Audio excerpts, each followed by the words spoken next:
This story is titled, My Sister Refused to Help Me When I Desperately Needed Help. Now she's demanding I pay for her kids' medical bills. Hey everyone, before we jump into today's video, I need your help. We've noticed the channel is losing some traction, and subscribing is one of the best ways you can support us. It's quick, free, and it helps us keep bringing you awesome content. Your support means the world. Let's keep this channel growing together. Thanks so much. Now let's start the video.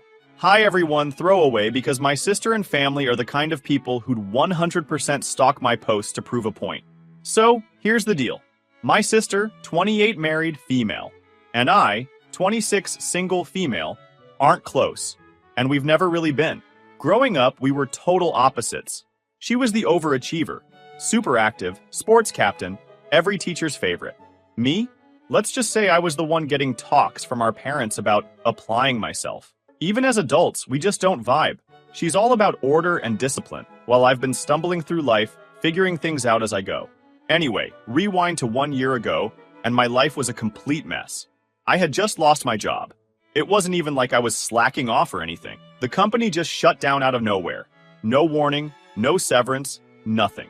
One day, I'm sitting at my desk, planning next month's rent, and the next, my manager's like, hey, sorry to do this, but we're closing. You'll get your final check in 2 weeks. I couldn't believe it. I had no backup plan, no savings, just bills piling up and rent staring me in the face. It felt like the walls were closing in. For days, I barely slept. My brain was running a marathon of panic. I tried looking for temp jobs, called up old coworkers, and even considered selling my laptop, which was basically my lifeline to finding work. But nothing was coming together. And with rent due in less than 2 weeks, I was running out of options fast. That's when I realized I'd have to do the one thing I really didn't want to do, ask my sister for help. Now, let me explain something about my sister. She's not mean exactly, but she's rigid. Everything in her life is black and white, right and wrong, her way or no way. And she's always been like that. Growing up, if I didn't do things her way, whether it was cleaning our shared room or choosing classes in high school, she'd flip out. So asking her for help wasn't just hard for me, it felt humiliating. But I didn't have a choice. I couldn't turn to my parents for help either. My dad's on disability, and my mom's still struggling to pay off their mortgage. If I asked them, they'd probably dip into their retirement savings to help me, and that's the last thing I wanted. It's also probably why they've been putting pressure on me to figure things out on my own, instead of stepping in directly. So here I am with only one solution left, begging my sister, I wish I didn't. I remember sitting on my couch, staring at my phone for what felt like hours. My pride was screaming at me not to call her. But my fear of losing my apartment won out, so I called. When she answered, she sounded annoyed, like I was interrupting her day. I tried to keep it together, but as soon as I started explaining my situation, I broke down, full-on ugly crying. I told her everything, that I'd lost my job, that I was scared, and that I just needed $1,000 to cover rent until I could figure things out. Her response? No, just like that, flat, cold, no hesitation. Then she launched into this lecture about how she doesn't believe in lending money to family because it always goes wrong and ruins relationships. She said it wasn't personal, just her policy, like she was some kind of bank manager turning down a loan application. I couldn't believe it. I tried to reason with her, to explain that I wasn't asking for a handout, just a loan. But she cut me off with, I'm sorry, but I can't help you. And then she hung up. I sat there in shock, the phone still in my hand. I mean, I knew we weren't close, but this was a whole new level of cold. She didn't even offer to help in another way. No, let me talk to my husband. No, maybe I can buy you groceries or help you job hunt. Just nothing. It felt like she was slamming the door in my face, and I was left standing out in the rain. That night, I couldn't stop crying. The issue for me wasn't money anymore. Not that she didn't lend the money. It's that she didn't give a single fuck. She, Hungarian upper, on, her, sobbing, sister. I kept replaying the conversation in my head, wondering if I'd said something wrong, if I'd somehow offended her. But the truth was, she just didn't care. And that realization hit me harder than losing my job. She was my sister, my blood, and in my moment of need, she turned her back on me. And I didn't expect she would be that cold. I was a complete mess after that. The weight of her no wasn't just about the money. It was like being smacked in the face with the reality of our relationship, or lack of one. I mean, who does that? I wasn't some distant cousin she barely knew. I was her sister, and I wasn't asking for a shopping spree. I was asking for a lifeline. But there was no time to sit around feeling sorry for myself. Rent wasn't going to pay itself, and I couldn't afford to lose my apartment. The next morning, I woke up with puffy eyes from crying and a pounding headache, but I told myself, if she's not going to help, then screw it. I'll figure this out on my own. The first thing I did was make a list of everything I could sell. It was pathetic how little I had that was worth anything.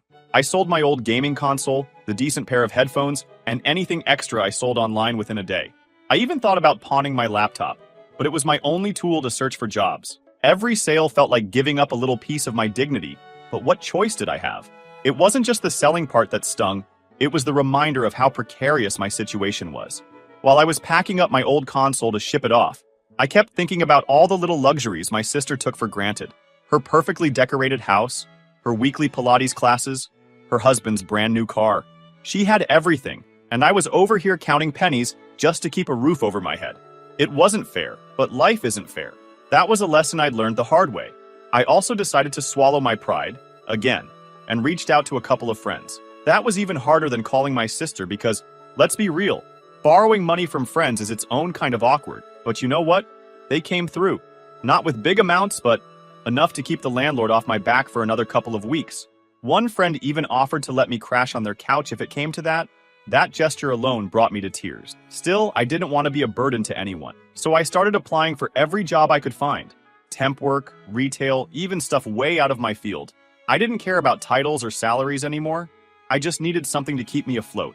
For weeks, my days were a cycle of sending out resumes, checking job boards, and attending interviews where I'd get the same canned rejection. It was soul-crushing, but I kept going. Meanwhile, my sister didn't check in, not once. No, how are you holding up? Or, did you figure something out? It was radio silence. And honestly, that hurt even more. It's not like I expected her to change her mind, but a text to see if I was okay wouldn't have killed her. One moment that really sticks out from that time was when I bumped into a neighbor while taking out the trash. She was this sweet older lady who lived 2 doors down, and she could tell something was off. I guess I must have looked as stressed as I felt, because she stopped me and said, "You've got a lot on your shoulders, don't you?" Before I knew it, I was spilling my guts to her, tears and all. She didn't offer me money or anything like that, but she listened. For the first time, I felt like someone actually cared. I managed to scrape by that month, but barely. I kept selling stuff and picking up odd gigs, walking dogs, assembling furniture, anything I could find. It wasn't glamorous, but it kept me in my apartment, and that was all that mattered. Looking back, those weeks were some of the hardest of my life, but they also taught me something important. When push comes to shove, I can survive on my own. The thing is, though, that survival came at a cost. My trust in my sister has gone, completely gone. Before this, I'd always held on to this naive hope that, despite our differences, we'd always be there for each other in the big moments. But that phone call shattered that illusion. It wasn't just about money, it was about what it represented. Her refusal wasn't just a no to helping me pay rent, it was a no to standing by me when I needed her most. For weeks, I kept replaying that conversation in my head, trying to make sense of it. I wondered if maybe I'd caught her on a bad day, or if she had her own struggles I didn't know about. But then I'd remember how cold she sounded, how quick she was to shut me down, and I'd get angry all over again. It was like a cycle of hurt and frustration that I couldn't escape. The silence from her side didn't help either. I mean, even if she wasn't going to lend me the money, she could have at least checked in. A simple, "Hey, how's everything going?" would have meant the world to me. But no, she was too busy with her perfect little life to spare a thought for her struggling sister. And the more I thought about it, the more resentful I became. I didn't tell anyone else in the family about what happened. Part of me didn't want to deal with the drama, but another part of me felt embarrassed. Like, what would they even say? That I should have planned better? That I should have expected this from her? It felt easier to keep it to myself and focus on moving forward. And I did move forward, eventually. 2 years later, life looked a lot different for me. After months of grinding at that temp job, I finally landed a stable position with a decent salary. It wasn't glamorous, but it paid the bills, gave me room to breathe, and most importantly, helped me rebuild my life. I didn't hear much from my sister during that time, and honestly, I preferred it that way. It wasn't like we ever had weekly catch-ups before, and after what happened, the idea of talking to her felt like reopening a wound that hadn't fully healed. I knew I should have been over it by then, but the resentment lingered. I mean, how do you forget something like that? Sure, I was doing better now, but that didn't erase the fact that when I'd needed her the most, she'd slammed the door in my face. So imagine my surprise when my phone buzzed one evening, and there it was, her name lighting up my screen. For a second, I thought it must have been a mistake. She never called me. Ever. My first instinct was to ignore it, but I wanted to know why she's calling. And the moment I said hello, I knew something was wrong. She was crying. Not the delicate, sniffly kind of crying you hear in movies. This was full-on sobbing. It took her a minute to calm down enough to even get the words out. And when she did, I couldn't believe what I was hearing. Her husband had been laid off a few months ago, and they were struggling. On top of that, her 3-year-old daughter, my niece, needed a medical treatment that insurance wouldn't cover up front. They needed $1,500, and she was asking me for help. I sat there in stunned silence, trying to process what she'd just said. This was the same sister who had turned me away when I needed $1,000 to avoid losing my apartment. The same sister who had lectured me about not lending money to family, and now she was asking me to bail her out? She must have sensed my hesitation, because she quickly launched into a speech about how dire the situation was. "It's for my daughter," she said, her voice breaking. "She's just a baby, and we don't have anyone else to turn to." She begged me, practically pleading through the phone. "Please, I'll pay you back as soon as we get reimbursed. I swear." And here's the thing. I love my niece. She's adorable, sweet, and completely innocent in all of this. But as much as I cared about her, I couldn't ignore the irony of the situation. 2 years ago, I'd been the one on the other end of that call, desperate and scared, and my sister had shut me down without a second thought. Now, here she was, expecting me to swoop in and save the day. I took a deep breath and said, "I'm sorry, but I can't help you." Only silence on the other end. I could almost hear her taking a deep breath, gearing up for what I knew was coming. And then, like a switch had been flipped, she exploded. "How could you do this?" she screamed. "This isn't about me. This is about my daughter, your niece. How can you punish an innocent child just to get back at me? What kind of person does that?" I held the phone away for a second, stunned. "You're petty, vindictive, selfish. That's what you are. Selfish." "Calm down," I said. "You're not being fair right now. I'm not punishing anyone, least of all my niece. But I'm not going to hand over money when you haven't even been honest with me." "Honest with you?" she snapped. "What the hell does that even mean? You think I'm lying about my daughter's health now? God, you've really sunk low, haven't you?" "I didn't say that," I replied. "But you weren't upfront about where the money would actually go. You told me it was all for medical bills, but I found out a big chunk of it is for other expenses. That's not okay, and you know it." She didn't even acknowledge what I'd said. Instead, she doubled down. "You have no idea what it's like to be in my position. My husband's out of work, we're drowning in bills, and I'm doing everything I can to keep this family afloat. But you're just sitting there on your high horse, judging me like you're so much better." I told her, "This isn't about me being better or worse. This is about boundaries. 2 years ago, I was in a terrible spot. I came to you for help, and you said no. Fine, that was your choice. But now, you're in a similar situation, and you expect me to just forget all of that and bail you out? Do you see how unfair that is? Don't you dare compare this to what happened 2 years ago," she shouted. "You needed money for rent. That's not the same as needing money for my child's health. You're a grown adult. You could have figured it out on your own." "And I did," I shot back. "I figured it out on my own because I had no other choice. And guess what? You do have other choices. Sell some stuff, borrow smaller amounts from other people, figure out a payment plan. But don't stand here and act like I'm the bad guy for not swooping in to fix everything." "Oh, so now you're going to lecture me?" she said. "That's rich coming from someone who's always been a screw-up. You're just jealous that I've done better for myself, and now you're using this as some sick way to get back at me." "Jealous of you?" I repeated, laughing bitterly. "You think this is about jealousy? No, babe. This is about you showing your true colors. You set the rules for our relationship when you refused to help me. I'm just playing by those same rules now. If you don't like it, maybe you should have thought about that before." She came back with one last jab. "You're heartless. Completely heartless. I hope you can live with yourself knowing you're letting your niece suffer because of your stupid grudge." She scoffed loudly, and then there was a loud click as she hung up. I sat there for a moment, trying to process everything that had just happened. Part of me wanted to cry, but another part of me felt an odd sense of relief. For the first time, I'd stood my ground against her, and even though it was messy and painful, I knew it was the right thing to do. But here's the thing. I wasn't being petty. I wasn't even trying to get revenge. I was just holding her to the same standard she'd set for our relationship.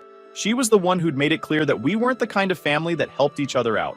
She'd set the rules, and now she was mad that I was following them. That conversation blew up everything.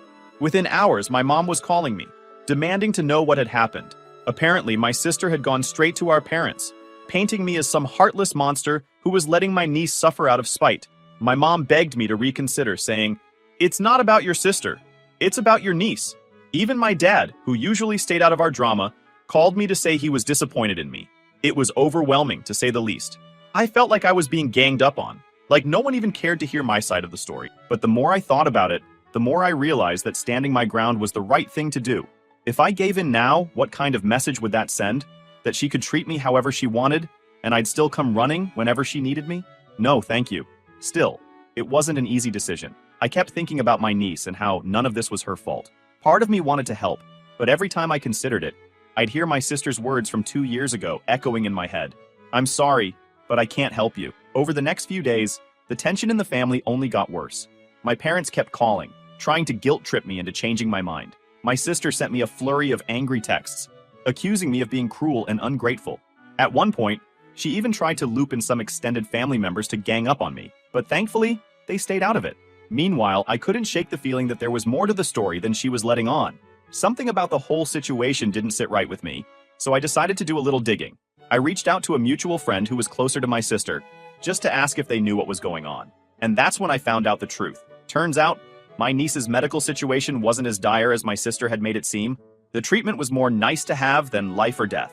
And the $1,500? It wasn't just for the medical bill. She was planning to use some of it to catch up on overdue bills and other expenses. When I asked if my sister had mentioned anything serious, like medical issues or something urgent involving my niece, the friend seemed genuinely confused. They said my sister hadn't mentioned anything about a medical problem. Instead, the last they'd heard from her was her usual complaints about money being tight and the stress of her husband's unemployment. There was no indication of anything urgent or life-threatening, which only confirmed my suspicions that the story wasn't adding up. When I heard that, any lingering guilt I felt disappeared. It wasn't just that she'd asked me for help. It was that she'd lied to manipulate me into saying yes. She'd used her own child as a pawn to tug at my heartstrings, and that was something I couldn't forgive. So yeah, the tables had turned. But I wasn't about to play the game by her rule. If she wanted to fix her problems, she'd have to do it without me. But the family wasn't letting this go. Of course there were my parents. My mom called me at least 3 times a day, each time with a slightly different angle to try to guilt-trip me. She ranted about how turning my back on family. Another was focused entirely on my niece. "You might not care about your sister," she said, "but what about that sweet little girl? What has she ever done to you?" My dad, who normally avoided these situations, called once to tell me that I was being cold and selfish. It was hard to hear, even though I knew they didn't have the full story. I tried explaining my side.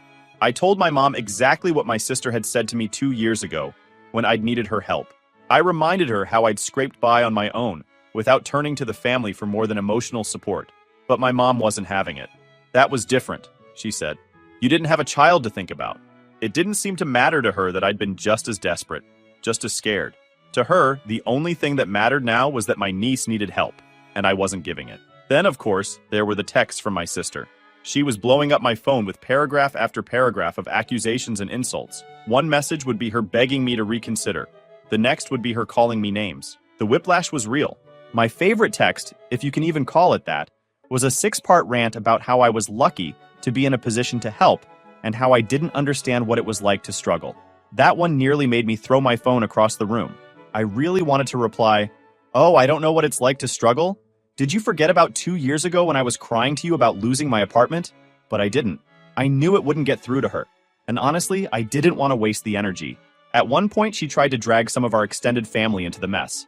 I woke up one morning to find a flurry of texts from cousins, aunts, and even a couple of family friends, all saying some variation of, "How could you let your niece suffer?" Most of them didn't even know the full story. They just heard her version, which I'm sure made me sound like the villain of the century. I ended up putting half of them on mute, just to get a break from the constant notifications. What really pushed me over the edge, though, was when my sister decided to involve our parents even more directly. She showed up at their house one afternoon with my niece in tow, using her as some kind of prop in this twisted guilt campaign. My mom called me later that day. "Your niece was here today," she said, as if I didn't already know where this conversation was going. "She doesn't understand why her auntie won't help her mommy." I wanted to scream. It wasn't my niece's fault. I knew that. But the fact that my sister was willing to use her own child as a weapon in this fight made my blood boil. It was manipulative, plain and simple, and it only made me more determined to stand my ground. Still, the guilt wasn't easy to shake.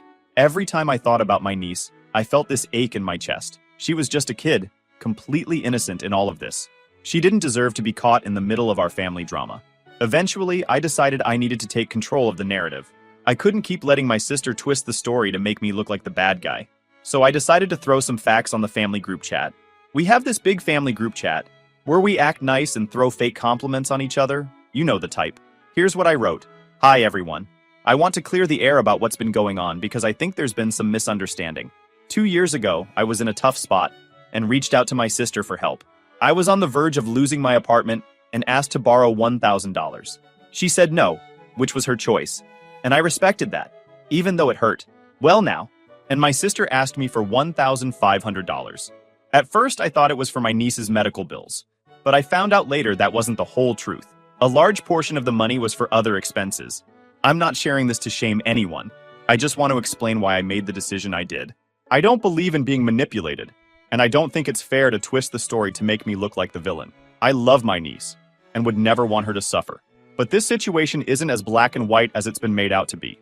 I'm happy to help directly with my niece's medical bills if that's truly needed, but I won't hand over cash without transparency. I hope you can all understand where I'm coming from. I sent it and immediately muted the chat. I couldn't handle the anxiety of waiting for replies, so I went for a walk to clear my head. By the time I got back, there were over 50 messages. Most were from my sister, who had clearly lost it. I didn't want to address her lying to everyone outright, but I needed to show my parents the truth. I knew they wouldn't believe me if I just accused her of lying. They'd need proof. So, the next day, I decided to call the hospital to ask about the payment options for the treatment my sister claimed was urgent. They were polite but firm, explaining that there was no record of any patient with my niece's name registered for treatment. So I gathered everything to forward to my parents. It was the only way to make them see that my sister had fabricated the entire situation. My mom sounded relieved, but my dad was livid. Why didn't she tell us any of this? He asked. I didn't have an answer. My sister's actions didn't make sense to me either. Was it pride? Desperation? Or was she just so used to manipulating people that she didn't know how to be honest anymore? After weeks of drama, lies, and family turmoil, I was done. Done with the constant back and forth, done with being guilt-tripped, and done with letting my sister's manipulations control my life. It was time to take charge and set boundaries, not just with her, but with my entire family. So I reached out to my parents again.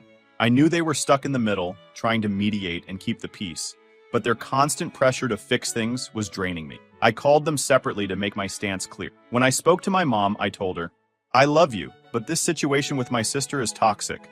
I've explained my side and I've done more than enough to offer help directly for my niece. But now that we know she lied about the medical bills, I can't get involved anymore. I need you to respect my decision and stop pushing me to change my mind. She sighed heavily, and for a moment, I thought she might argue, but she surprised me. I understand, honey, she said quietly. I just hate seeing the family like this. I do too, I admitted. But this isn't on me. My sister created this situation when she lied to everyone. She needs to own up to her actions. I can't fix this for her, and I won't be dragged into it anymore. My dad was a little harder to convince. Family is family, he said. You don't turn your back on them no matter what. Dad, I didn't turn my back on her, I replied.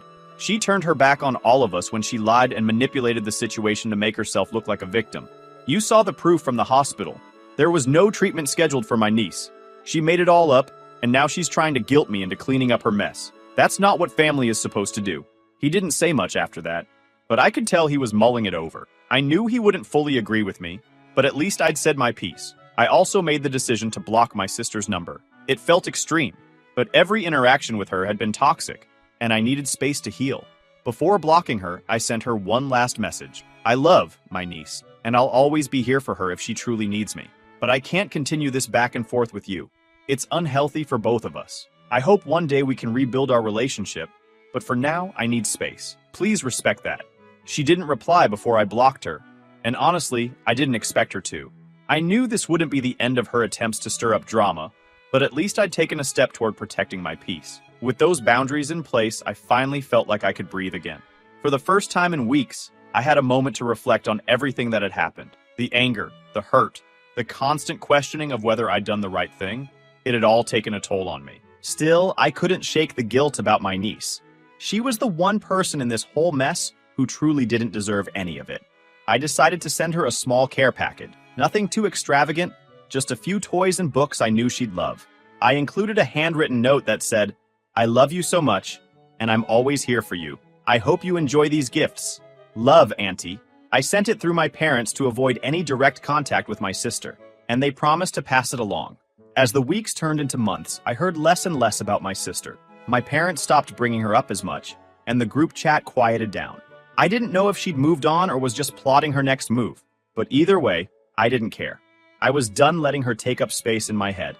One unexpected silver lining was the support I got from some of my cousins. After my message in the group chat, a few of them reached out privately to say they admired how I'd handled everything. One cousin even said, "I've always felt like you're acted entitled, but no one ever called her out. Good for you for standing your ground." Hearing that meant more than I can say. It reminded me that I wasn't alone, even if it sometimes felt that way. Eventually, I reached a point where I could think about my sister without feeling a knot of anger in my stomach. I still didn't trust her, and I doubted I ever would, but I didn't feel consumed by the situation anymore.